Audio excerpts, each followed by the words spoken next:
태종 이방원은 조선의 기틀을 다지기 위해 수도를 한양으로 옮겼습니다.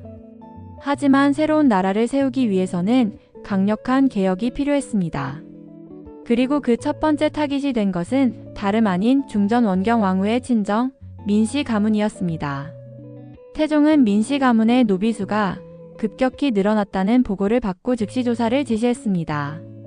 백성의 나라를 만들기 위해서는 기존의 기득권 세력을 철저히 정리해야 했기 때문입니다. 그러던 중 명나라에서 공려 10명을 요구하는 사신이 도착했습니다. 태종에게 이는 외교적으로 피할 수 없는 문제였지만 원경 왕후는 단호했습니다.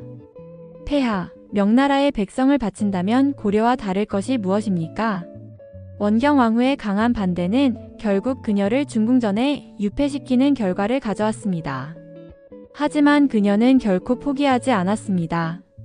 조선 출신 명나라 환관 황엄이 이 문제를 사적으로 이용하고 있다는 사실을 간파한 원경 왕후는 즉시 움직였습니다. 그녀는 궁녀체령을 이용해 명나라 사신들의 시선을 끌게 한 후 황엄과 직접 만났습니다. 그리고 단도직입적으로 물었습니다. 공녀 10명을 요구한 것이 황제의 뜻입니까? 아니면 당신의 사리사욕입니까? 황엄은 순간 당황했지만 원경 왕후의 강한 태도에 결국 실토하고 말았습니다. 공녀 요구는 황제의 명령이 아닌 황엄이 개인적인 이득을 취하기 위해 꾸민 일이었습니다. 원경 왕후는 이 문제를 조용히 해결했고 공녀 문제는 일단락되었습니다. 하지만 태종은 이 모든 상황을 지켜보고 있었습니다. 사내로 태어났다면 어쩌면 나보다 더 뛰어난 왕이 되었을지도 모를 여인. 사랑하면서도 두려운 존재, 그것이 태종에게 있어 원경 왕후였습니다. 한편 태종은 민씨 가문을 제거할 준비를 시작했습니다. 이를 눈치챈 원경 왕후는 불안해했습니다. 그리고 마침내 결정적인 사건이 터졌습니다. 조정 대신들이 민무지를 우군 총재직에 앉혀야 한다는 상소를 올리자 태종은 격분했습니다. 권력을 빼앗으려는 움직임이 점점 노골적으로 드러나고 있었습니다. 그러자 태종은 돌연 왕위를 세자에게 물려주겠다고 선언하고 자리를 떠났습니다. 하지만 이것은 단순한 양위 선언이 아니었습니다. 태종은 왕위 승계를 핑계로 누가 민씨 가문을 따르는지 가려내려 했던 것입니다. 이를 눈치챈 민무구와 민무질은 즉시 내제추를 조직해 권력을 장악하려 했습니다. 하지만 태종은 이미 그들의 모든 움직임을 지켜보고 있었습니다. 이때 원경 왕후는 공포에 사로잡혔습니다. 태종의 진짜 의도를 간파한 그녀는 세자를 데리고 태종 앞에 무릎을 꿇었습니다. 폐하, 부디 이 일을 멈춰주십시오. 그렇지 않다면 저와 세자는 친정으로 가겠습니다. 태종은 고민에 빠졌습니다. 차마 원경 왕후와 세자까지 위험에 빠뜨릴 수는 없었습니다. 결국 그는 원경 왕후의 뜻을 받아들이기로 했습니다. 원경 왕후는 친정으로 돌아가 동생 민무구와 민무질에게 모든 관직에서 물러나고 병권을 내려놓을 것을 충고했습니다. 하지만 태종은 여기서 멈추지 않았습니다. 한양으로 수도를 옮기면서 기득권 세력이 형성되기 시작했고 그 중에서 밤골 김씨 가문이 강력한 세력으로 떠올랐습니다. 새로운 권력 다툼이 시작되려는 이때 원경 왕후는 이제 더 이상 막을 수 없는 거대한 소용돌이 속으로 빨려 들어가고 있었습니다. 태종과 원경 왕후 두 사람의 사랑과 정치, 그리고 피할 수 없는 권력 투쟁이 점점 치열해지고 있었습니다. 태종과 원경 왕후의 숨막히는 정치 싸움이 이어지고 있습니다. 권력과 야망, 그리고 가족 간의 갈등이 얽혀있는 조선의 궁궐. 그 안에서 원경 왕후는 과연 어떤 선택을 하게 될까요? 태종의 신임을 받던 이숙번. 하지만 그는 조용히 힘있는 종친들과 손을 잡고 한양의 땅을 사들이고 있었습니다. 수도 이전 후 조정의 관리들은 도성 밖으로 밀려나고 집값은 감당할 수 없을 만큼 치솟았습니다. 태종은 이 문제를 해결하고 싶었지만 이미 땅을 차지한 권력자들의 저항이 만만치 않았습니다.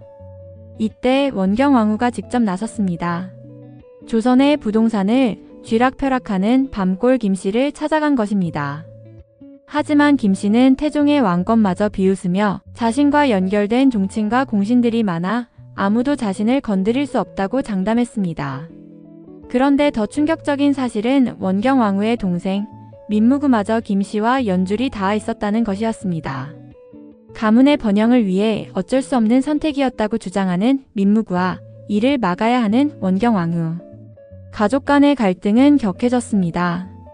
한편 태종과 원경왕후는 전쟁 같은 나날을 보내면서도 가끔은 함께 술잔을 기울이며 부부로서의 정을 나누기도 했습니다.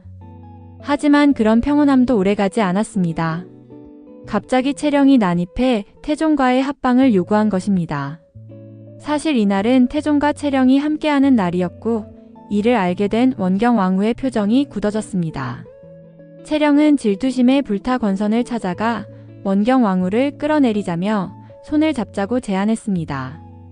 그리고 태종 앞에서 원경왕후를 두고 선덕여왕 같지 않냐며 태종의 열등감을 자극했습니다. 원경왕후와 태종의 사이를 멀어지게 하려는 계략이었습니다. 그 사이 태종은 백성들이 빼앗긴 집을 되찾아주기 위해 땅값과 집값을 조정하는 정책을 추진하려 했지만 신하들의 거센 반대에 부딪혔습니다. 이미 다들 땅 투기로 엄청난 이득을 보고 있었기 때문입니다. 한편 민무구와 민무질은 밤골 김씨가 파놓은 덫에 걸려 곤경에 처했습니다. 그리고 채령과 손을 잡은 김상궁은 원경왕후의 목욕물에 무언가를 타며 불길한 기운을 감돌게 했습니다.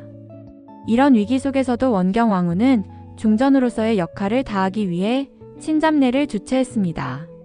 하지만 이 또한 밤골 김씨가 준비한 함정이었습니다. 이번에는 원경왕후뿐만 아니라 민무구까지도 엮어버리려는 계략이었죠. 하지만 원경왕후는 이 위기를 기회로 바꿨습니다. 민무구가 태종 앞에서 자신이 사들인 땅을 백성들에게 돌려주겠다고 선언한 것입니다. 예상치 못한 전개의 여러 신하들까지 민무구의 뜻에 동조했고 결국 밤골 김씨는 자신이 빼앗은 땅을 내놓아야 하는 처지가 됐습니다. 제대로 역공을 당한 것이죠. 이 모든 것이 원경왕후의 계획임을 알게 된 태종. 하지만 이번엔 원경왕후가 태종의 작은아버지를 곤란하게 만든 셈이었기에 태종의 심기가 불편해졌습니다. 태종은 이에 맞서 민무지를 대사원에 임명해 종친 세력의 핵심이었던 명선대부를 공격하게 했습니다. 그리고 명선대부를 풀어주면 종친들이 민씨 가문을 공격할 것이고 그들끼리 싸움을 벌이게 될 것이었습니다. 그런 가운데 태종은 세자의 혼인을 서둘렀습니다. 이숙번은 자신의 딸을 세자빈으로 만들고 싶었지만 원경왕후는 이를 막기 위해 움직였습니다. 결국 세자빈을 뽑기 위한 무명짜기 경합이 열리게 되었습니다. 그런데 예고편에서는 충격적인 장면이 공개되었습니다. 절규하는 원경왕후의 모습. 누군가의 죽음을 슬퍼하는 듯한 장면이었고 이는 원경왕후의 동생들, 즉 민무구와 민무질이 목숨을 잃는 순간일 가능성이 컸습니다. 과연 원경왕후는 이 위기를 어떻게 헤쳐나갈 것인가? 그리고 태종의 다음 수는 무엇일 것인가? 긴장감 넘치는 다음 이야기가 펼쳐집니다.